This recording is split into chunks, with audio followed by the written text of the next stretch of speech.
Hey everyone, thanks for stopping by. It's so great to be with you today and to have a few minutes just to talk about what's going on in your life, what's surfacing for you, what changes you may want to make, and you might not know, but you might have been drawn here for some other reason related to that.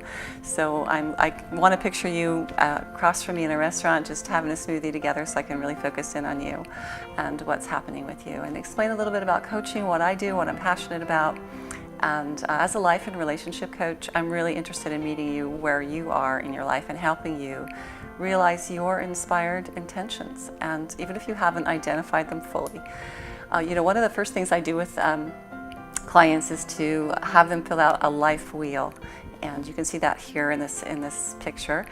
And in the life wheel, you'll see that there are all of the areas of your relationship, your finances, your environment at home, your relationships with God and with others, your career, all of those things. And you can just from 1 to 10 even color code it and mark those areas. So you might even want to take a minute and do that and just kind of evaluate where you are in your life if you haven't already done so before coming here. That can be really helpful. So whether you're moving through a life transition, I don't really know where you are right now, whether you're wanting to improve a relationship, perhaps you want to get unstuck in a particular project or ambition for your life, or maybe there's just an area in that life wheel that needs major attention in a good way and you would like to partner with somebody. So on the other hand, you may be experiencing deep relational trauma, maybe having discovered a loved one's sexual addiction. That's huge, and that's a tsunami, and if so, you're in the right place. And I'll talk a little bit more about that in a few minutes. But let me tell you about a few of my present clients and then a little bit about coaching, just so you can get to know me a little bit. There's one of my engaging clients who's back east in Maryland, and she has been exploring career changes. She's midlife, she's very energetic, very capable, and she set a timeline because she's just been trying to figure out where she wants to go, short term and then long term. She's got some dreams and trying to sort through all those variables.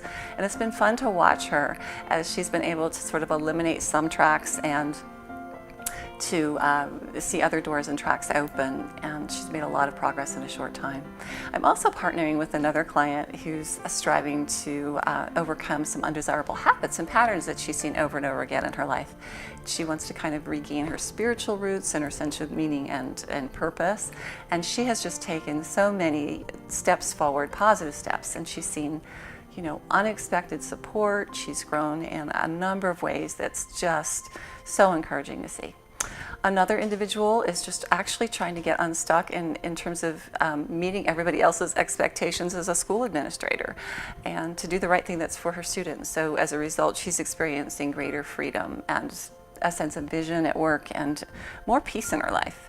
I do have another client who is really trying to let go of feeling abandoned because she hasn't actually married at the very moment or the year that she thought that she was going to marry, or the time in her life when she was, and so she's kind of recharting her course.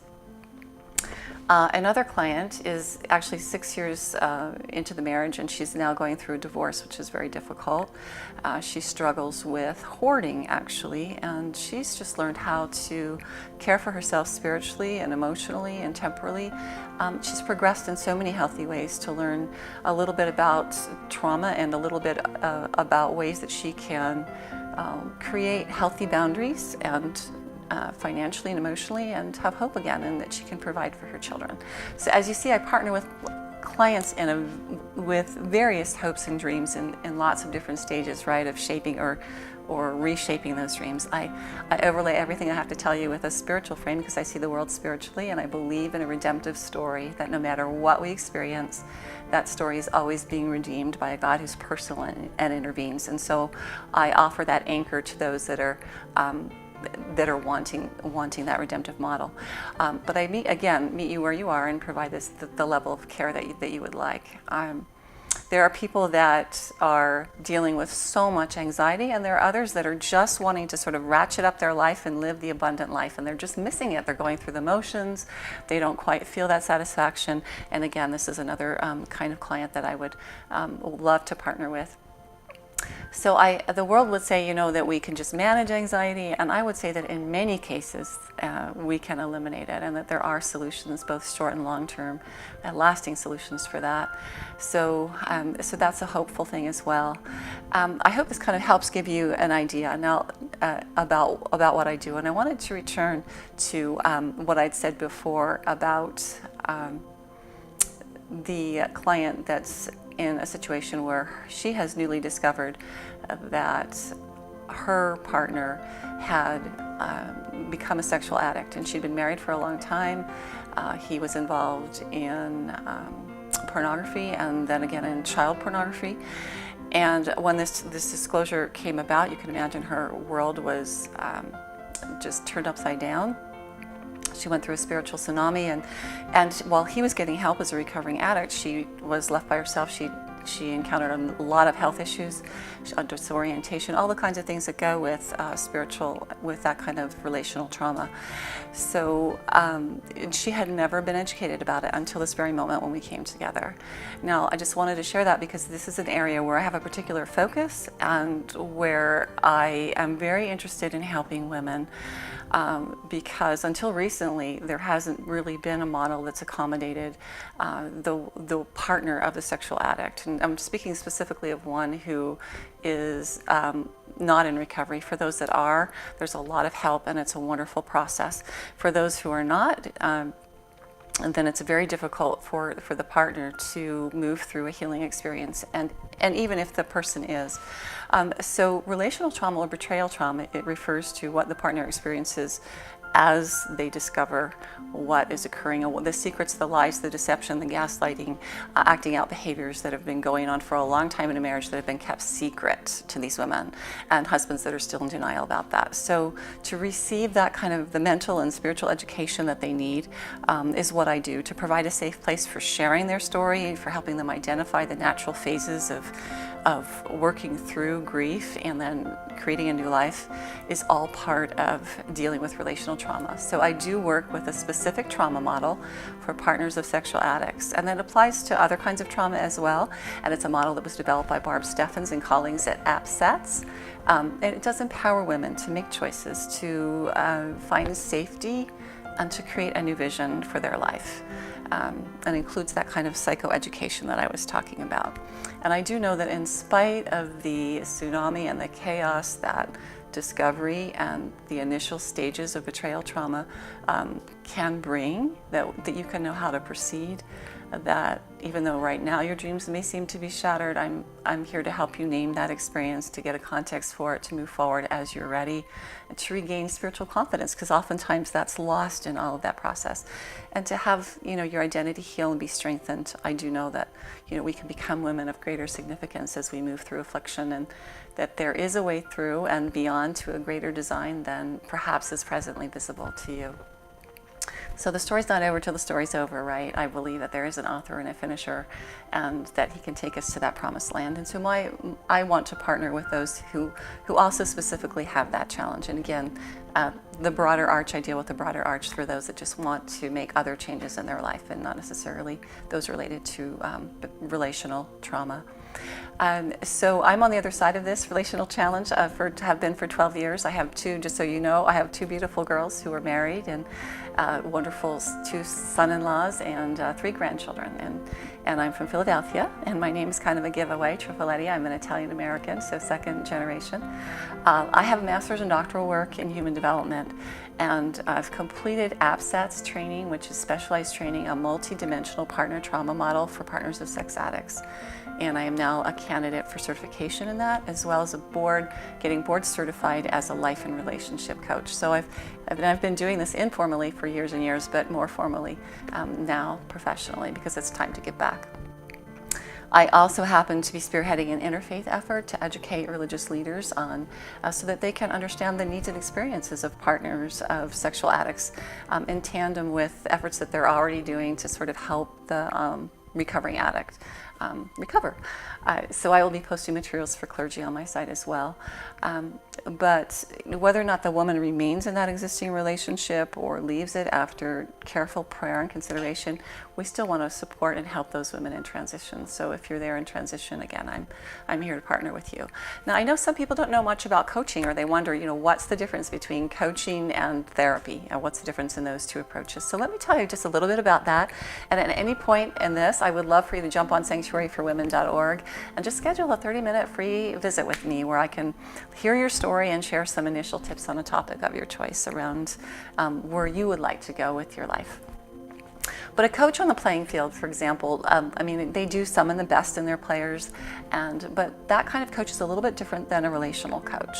A relational coach who's trying to help you sort through a lot of factors in your life or overcome obstacles toward a life vision or move from trauma to healthy living, right, is one who works with you and partners with you, not one who calls the plays like the coach on the playing field, as much as one who facilitates an open space for you to come to clarity about those things that you're considering. The coach does this. I would do this, for example, through asking very powerful questions that would sort of pull out the mores of limited mindset, or that would help you tap into possibilities you might not have considered, sort of aligning you with your ultimate purpose, and then letting these outcomes surface while holding you accountable for the things that you say you want to do, because you'll have homework, you'll have field work to do as we coach together, as we partner together. So coaching really is all about the relationship. It's inherently dynamic because I, as the coach, respond to changing circumstances. You know, from one session to another, things are going to happen. Your energy levels are going to change. Your current needs and possibilities are going to open or close depending on what field work you've done. So that's important to realize, and we go with that flow. Let me share a quote about coaching that I think nails it and might help you to understand more about coaching. So the coach is kind of a change agent, entering the equation for change without knowing the outcome, what the outcome will be. So goals and plans, new practices, benchmarks, achievements of every kind, they're all part of the client's ongoing work, and they're facilitated by this coaching interaction. So the coach, in that sense, is a catalyst and can help accelerate change.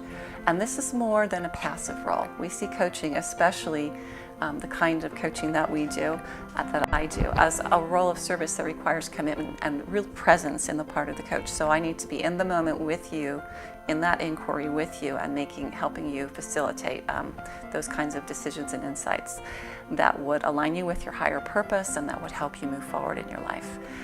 So the higher purpose is definitely an underlying element in the world of coactive coaching. And that's really important because when you're aligned with that higher purpose, obviously you can move forward in a much better, more resonant way. And so as we do that, we help provide the means for transformative coaching, not just behavioral change, which can happen, but real transformative change of heart kind of coaching. Again, I do this with a spiritual overlay because I think that the most important relationship is the one we have with our higher power, God, and that He has a redemptive storyline that He wants to overlay in our stories. So a coaching session, again, is a conversation between us, myself and another person, but it's not an ordinary everyday conversation. Again, it's an effective coaching conversation goes to the heart of what really matters. So it's very focused, it's very concentrated on you. It's designed to support you, or the coachee, as I call you, clarifying choices and making those changes that you desire to make. Now, therapy, just to distinguish it, is looking at a client to more diagnose what's wrong, to identify pathology, if you will, and then to prescribe a treatment method. So it works on a different kind of a model and a set of assumptions.